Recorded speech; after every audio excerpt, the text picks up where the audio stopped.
Okay, so Nicholas Vrousalis is Associate Professor in Practical Philosophy at Erasmus University, Rotterdam, and Associate Professor in Political Philosophy at the University of Athens. He's going to talk about capitalist domination under democratic capitalism and has worked extensively on Marx's domination. Kant, he's the author of Exploitation as Domination with Oxford University Press, and also the editor, it's a book on Kant on citizenship and poverty with Cambridge University Press. So I think he's a fellow Kantian Marxist, no? Thanks a lot. Thanks, Lea, for inviting me. Thank you all for coming. I was planning to talk about labor before citizenship, thereby resolving all the discussions and problems we've had today, thinking about the relationship between labor, justice, freedom, and what makes labor special. But I decided against it because I thought doing something like this would talk more directly to our question, the dialogue between liberalism and liberal egalitarianism and socialism. But we can talk about the more positive picture I want to paint here about the nature of labor and its connection with citizenship and justice more generally in the Q&A. But what I'll try to do now is focus a bit more narrowly on what Jan called the internal domination-based critique of liberalism, and think specifically and perhaps slightly more narrowly about democratic capitalism and how to think of a critique of democratic capitalism from the inside, if you like. And so I'm going to talk about, like Jan, three issues. You know, in philosophy, problems come in threes. Two or too few, four or too many, you know. So, always three. So I'm going to talk about these three issues, which have to do with oft-quoted and often rehearsed justifications of capitalist institutions and attempts to ameliorate arguments from democratic capitalism, thereby abstracting a core, what I take to be the core of the domination-based critique of capitalism. So, many philosophers and economists believe that capitalism can, under certain conditions, be made hospitable to equal freedom, and for some of them, these conditions are about the existence of good, valuable exit options, such as a generous welfare state, for example, or an unconditional basic income. Others think that the existence of competitive markets and the absence of monopolies is an appropriate market regulation are all ways to justify and extend the good-making features of capitalism. And for yet others, these conditions are about equal opportunity for political influence of free and equal citizens. So each of these views, and these views jointly, suggest that capitalism could be made hospitable to freedom were it not for some bug that is not intrinsic to capitalism. Dearth of options, absence of competition, absence of equal opportunity for political influence. At the very least, these conditions suffice individually or jointly to significantly attenuate any putative relationship of capitalist domination. All of these beliefs are false. They are false because capitalism, in the sense of the private monetized ownership of scarce productive assets, is an intrinsically unfree mode of production. And it's unfreedom and the focus of freedom that I want to emphasize here. So what I want to try to argue briefly and try to convince you is that the presence of good exit options under capitalism is insufficient for non-domination, that the existence of perfectly competitive markets precludes neither power nor domination, and that equal opportunity for political influence precludes domination under very restrictive conditions. I use a term in the paper which I call Walrasian domination, and Walrasian domination, that I will throw around the term a little bit, is domination that coexists with perfectly competitive, exit-inclusive, and egalitarian political relations. And I borrow the term Walrasian from economics. Those of you who know some neoclassical economics will remember Walrasian is a term that specifies frictionless market relations. So Léon Walras was this famous French economist, as you all know, who invented modern price theory, and who thought that if markets were frictionless in the sense that markets clear instantaneously, there are no external effects to market transactions, and there are no transaction costs, the price mechanism will always find the efficient allocation of resources. And so if it can be shown, that's the argumentative strategy here, if it can be shown that domination under capitalism is pervasive even under these idealized conditions, then it can be shown that, then it will follow actually as a matter of trivial implication that domination is pervasive even under the non-restrictive, non-ideal conditions of actual capitalist market transactions, under the frictional conditions of actually existing capitalism.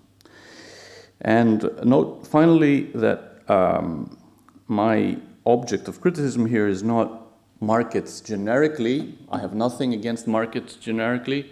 It's only markets under capitalism.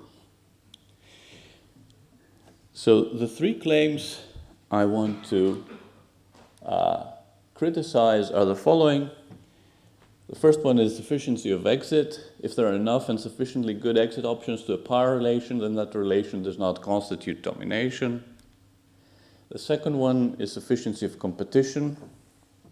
If all buyers and sellers in a market relation are price takers in the economist sense that you have no monopoly or monopsony power, you just take the price of the market as given, then either there is no power relation between them at all, or it does not constitute domination. That's the second claim I will try to refute.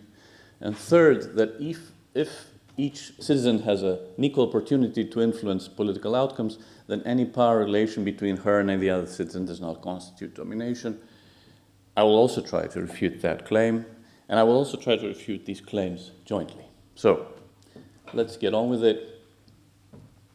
Here's a presumptive and preliminary counterexample to the first claim, sufficiency of exit. There's an open-air prison in which the guards have unjustly imprisoned 1,000 prisoners. The guards control the gates, which they can shut at will. They leave the gates open most of the time. The prisoners can get out. They have the exit option of getting out. As philosophers sometimes say, the prisoners enjoy negative liberty in this scenario. They won't face, except under very restrictive, very rare conditions, which are not, let's say, exercised, they will not face any actual constraints on exit. And yet, it's very implausible to think that they're free. They're not free, not because they're constrained in the choice of exit where they choose to try to exit. They can exercise the option. It's just that the option is not up to them. So the thought here is something like this. Exit options, bare exit options, do not suffice to give us freedom.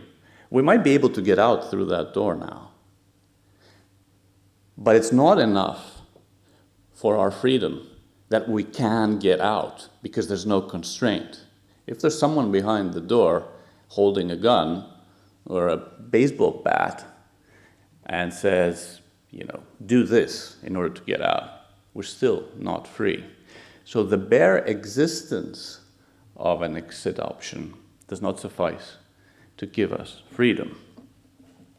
Now, these examples, these weird, restrictive thought experiments we use in philosophy are here to clear our heads, and you can see immediately what the implications are.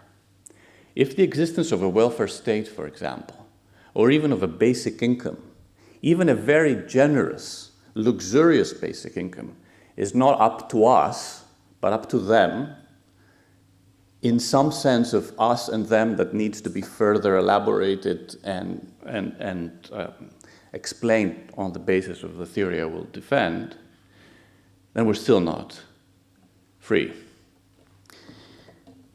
So an implication of this theory seems to be that you need not just exit options, but exit options that are up to us in some relevant sense of us.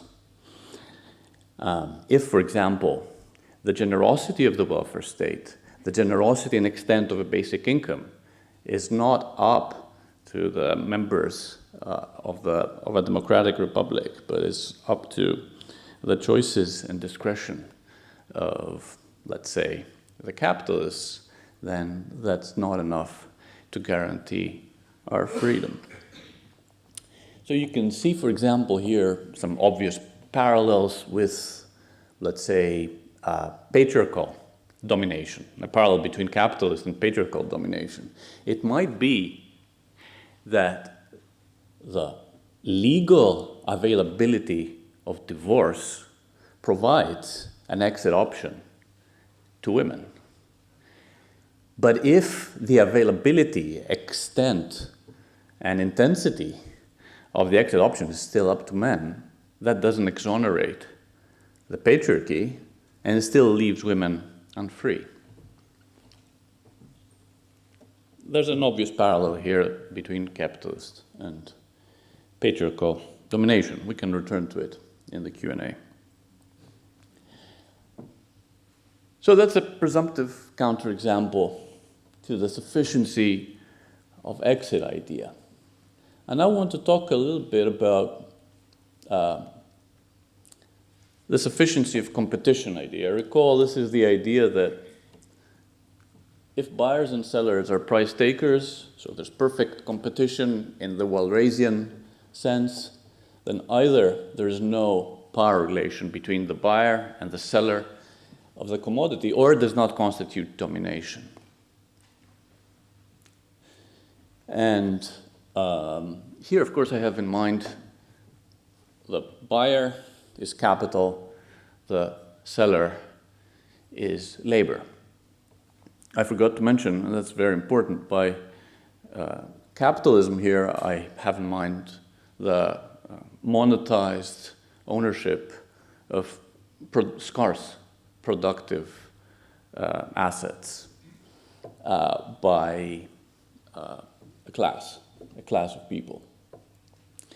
And by domination here, I just mean the unjust possession of power over others. So, as I did with claim one, what I want to do now is try to explain why, like exit options, competition also does not suffice to exonerate power relation. And for me, this is important because it is widely held. Many economists, and at least some philosophers, think if a buyer has no market power, monopoly or monopsony power, then she can't have power. Competition suffices to exonerate a relationship between buyer and seller, at least at the level of the power relation. And I think that's a non sequitur. And I've spent a lot of time in my work on exploitation trying to explain why this is the case. But it's a pervasive and widely held idea by many economists. That's why I think it's important to think about it and try to criticize it. And long story short, I think that thought confuses market with economic power. Market power is the power you have in the context of a market exchange, which might be monopoly or monopsony power. Economic power is the power you have by dint of ownership conferred relations with others. So let me try to explain this a little bit. Consider another simple case, the Buckets case. Buckets controls the water well. She sells full water buckets to Thirsty at unaffordable rates. Thirsty can't afford the rates that Buckets sells and makes a profit out of this.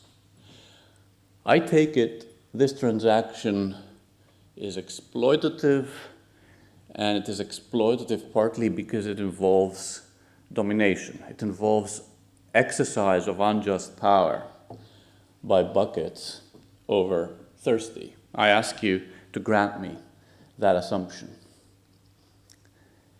Now, if something like this is true, then we can extend it to perfectly competitive relations between consenting adults. So consider competitive buckets. This is the economist's favorite scenario. There's an indefinitely large number of buckets, firms in this case, who control all the water wells.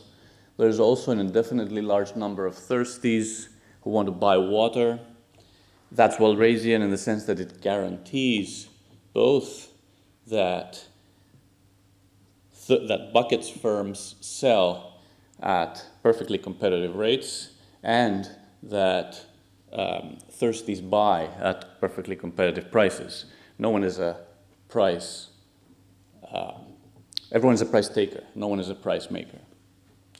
Competition forces each bucket firm to sell water at the perfectly competitive rate, and each bucket sells water buckets to the thirsties at an affordable rate in order to make a profit. My claim is that if you think the Buckets case involves domination, then you must also think that the competitive Buckets case involves domination.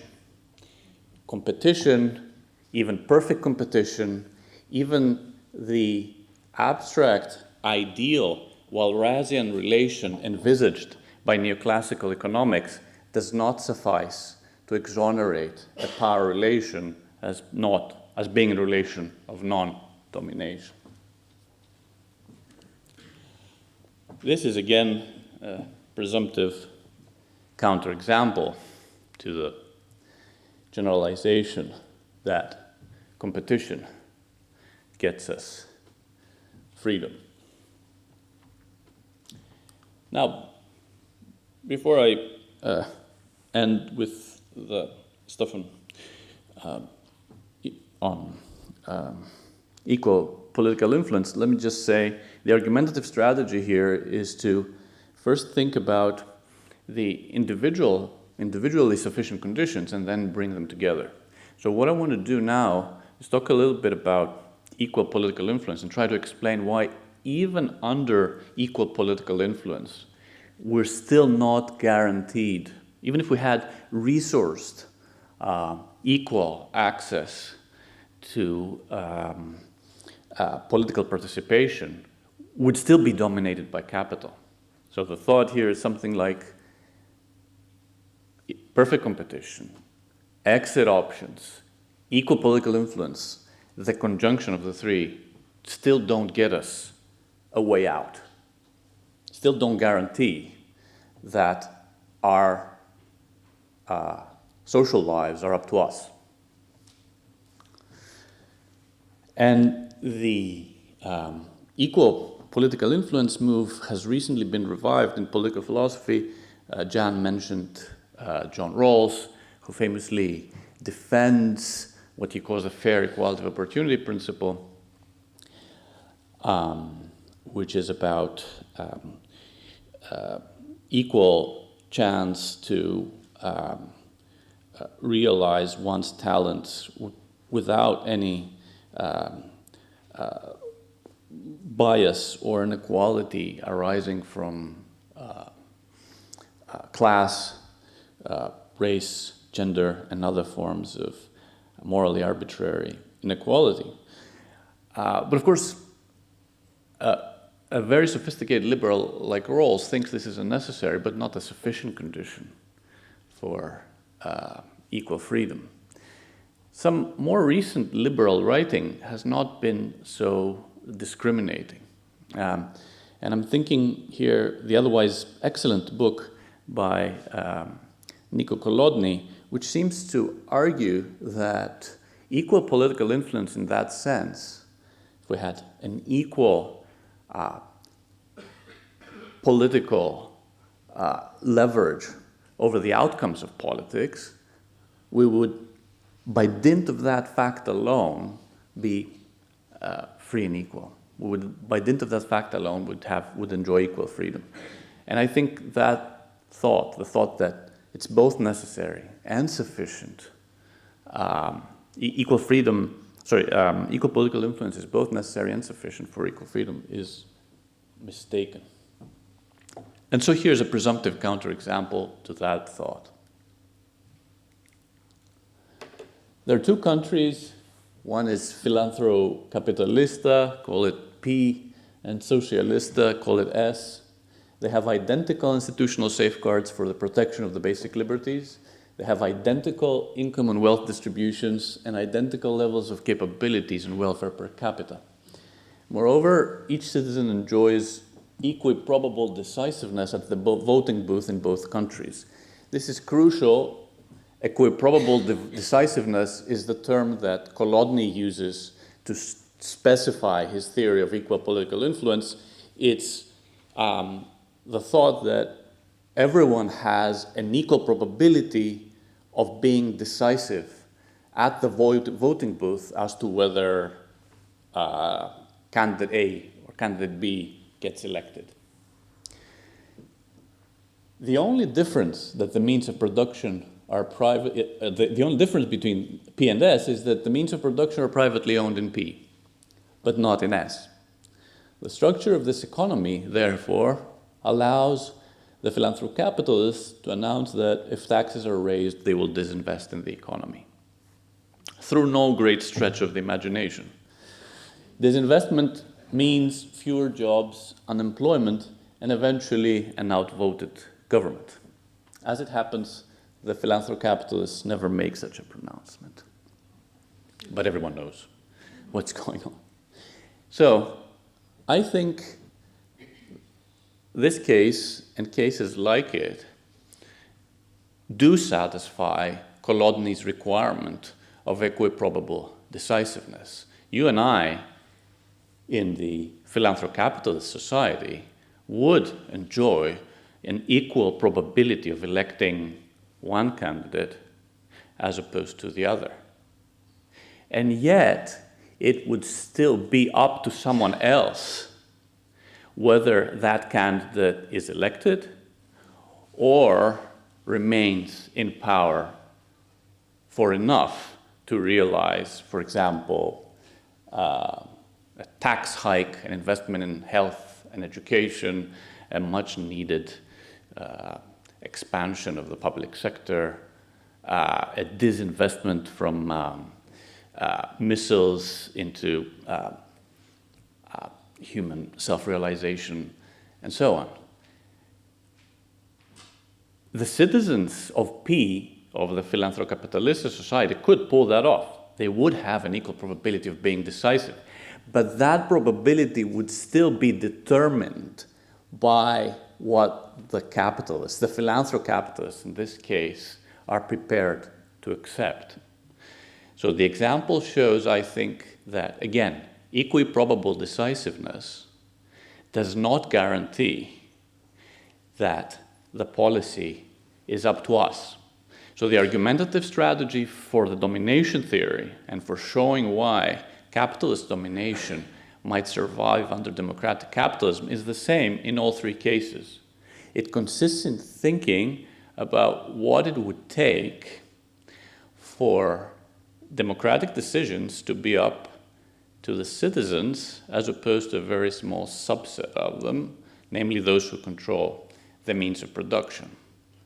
And what I've tried to argue is that neither the existence of exit options, nor the existence of perfectly competitive markets, nor even the existence of equal political influence suffices to guarantee that we are not dominated in our collective decisions, collective democratic decisions, to do things if they contradict the will of the owners of the means of production.